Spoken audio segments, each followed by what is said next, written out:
Bueno, empecemos con la introducción de nuestro tema. La ley de enfriamiento de Newton básicamente nos habla sobre el enfriamiento o el calentamiento de un cuerpo con respecto al tiempo. Isaac Newton descubre esta ley en 1701 mientras trabajaba con hierro caliente y lo dejaba enfriarse a temperatura ambiente. Gracias a este experimento, él concluye que la temperatura de un cuerpo resulta directamente proporcional a la diferencia entre la temperatura media en el entorno y en el cuerpo. Ahora, ¿cómo se relaciona esto con lo que haremos nosotros en nuestro experimento? Nosotros utilizaremos dos muestras de agua con diferentes temperaturas iniciales para analizar el proceso de enfriamiento de cada uno. Vamos a utilizar agua que está a punto de ebullir y agua que ya está en su punto de ebullición y veremos cómo se enfrían a temperatura ambiente. El objetivo es básicamente reconocer la utilidad y versatilidad de las ecuaciones diferenciales que tienen el uso cotidiano.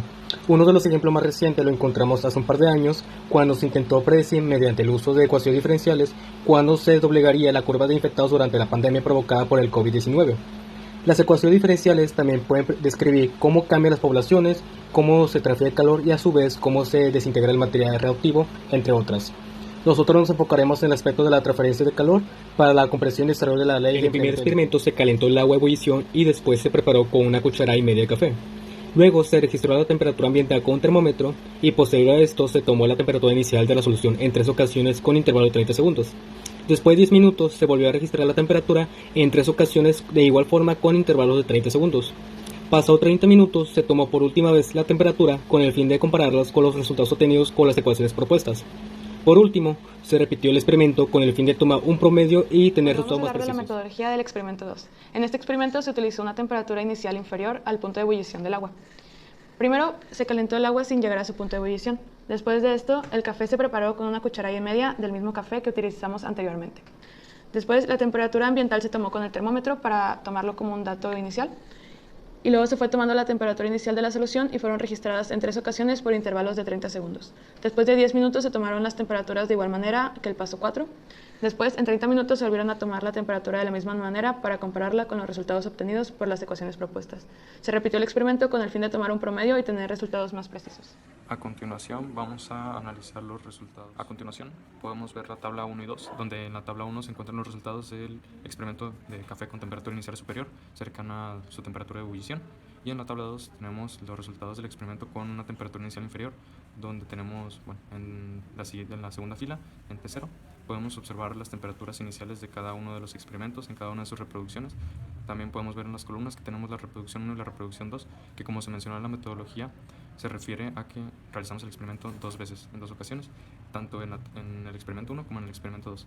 También se puede observar que en las filas tenemos 4 filas, donde TA es la temperatura ambiente, T0 es la temperatura inicial, como ya había mencionado anteriormente, T10 es la temperatura después de 10 minutos, T30 es después de 30 minutos.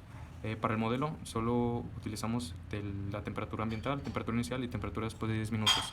La temperatura después de 30 minutos se tomó únicamente para ser comparada con los resultados obtenidos, para verificar si nuestro modelo era preciso. También podemos observar que tenemos 6 lecturas por cada tabla. Esto es porque por cada reproducción se hicieron 3 lecturas, como también se mencionó en la metodología.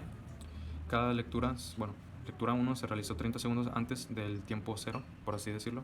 Por ejemplo, la lectura 1 de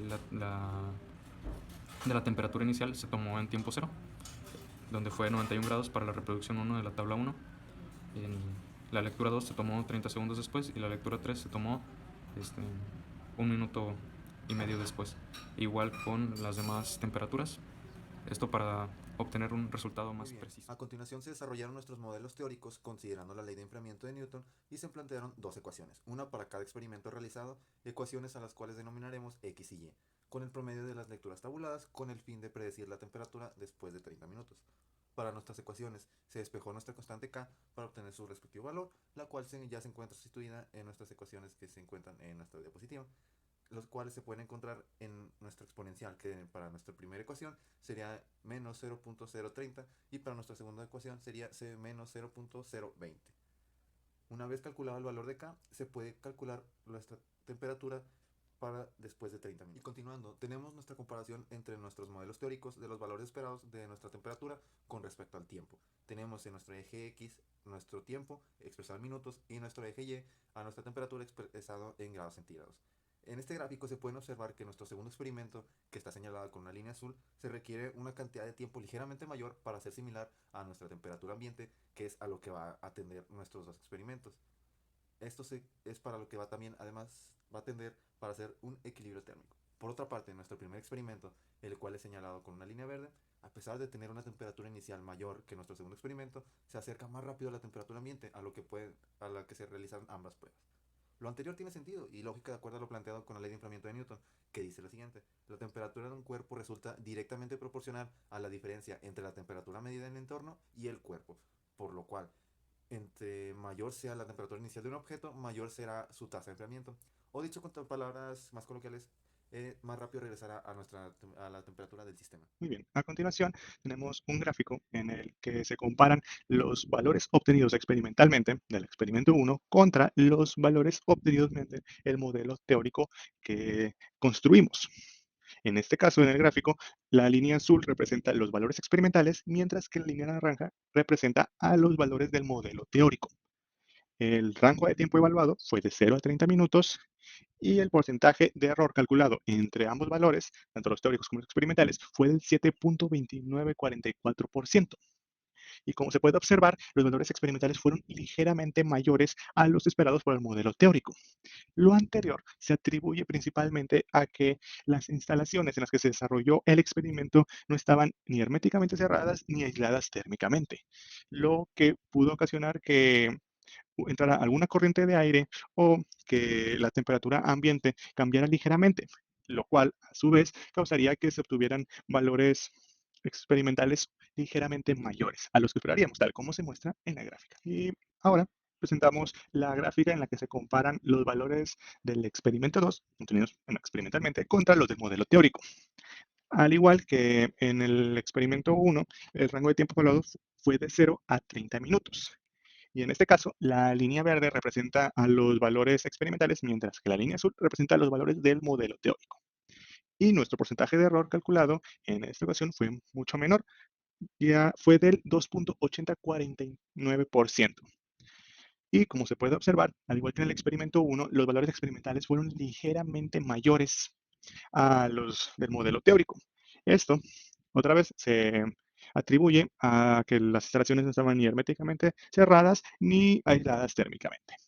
Por lo cual se cree que en instalaciones más adecuadas, como las de un laboratorio, sería posible conseguir resultados con un porcentaje de error inclusive menor a los obtenidos actualmente. En conclusión, el experimento realizado utilizando la ley de enfriamiento de Newton logró demostrar la utilidad y la gran versatilidad que tienen las ecuaciones diferenciales en la resolución de problemas cotidianos, los cuales están relacionados con los comportamientos térmicos de los objetos. También se logró observar que la temperatura de los objetos disminuye exponencialmente en función del tiempo, y que la ley de enfriamiento de Newton es una herramienta muy útil y muy precisa para predecir esta disminución. Sin embargo, con resultados obtenidos, se mostró que existió un porcentaje de error en la predicción de la temperatura teórica en ambos casos, aunque este porcentaje fue menor en el segundo. Este error pudo deberse a varios factores. Uno de ellos pudo ser la variación de la temperatura inicial, otro la calidad de los instrumentos utilizados para medir temperatura y alguno que otro posible error en la medición del tiempo. Por lo tanto, es importante tener en cuenta estas fuentes de error en futuros experimentos y tratar de minimizarlos lo máximo posible. Basándonos en los resultados obtenidos, podemos sugerir las siguientes recomendaciones para mejorar la precisión del experimento. Realizar múltiples repeticiones del experimento para obtener un promedio más preciso de la temperatura final de cada muestra de agua. Asegurarse de que la temperatura inicial de las muestras de agua sea la misma en cada experimento, para evitar así errores en la medición de temperatura. Utilizar instrumentos de medición de temperatura de una alta calidad y calibrados adecuadamente para poder asegurar así mediciones precisas. Controlar y minimizar la pérdida de calor de las muestras de agua durante el proceso de enfriamiento. Así podemos reducir la influencia de factores externos en nuestro experimento. Realizar mediciones de temperatura más cortas durante el enfriamiento del agua para poder así obtener datos más precisos y reducir la extrapolación de la ecuación diferencial. Y por último, considerar el efecto de la presión atmosférica y la humedad relativa en el experimento y ajustar la ecuación diferencial en consecuencia.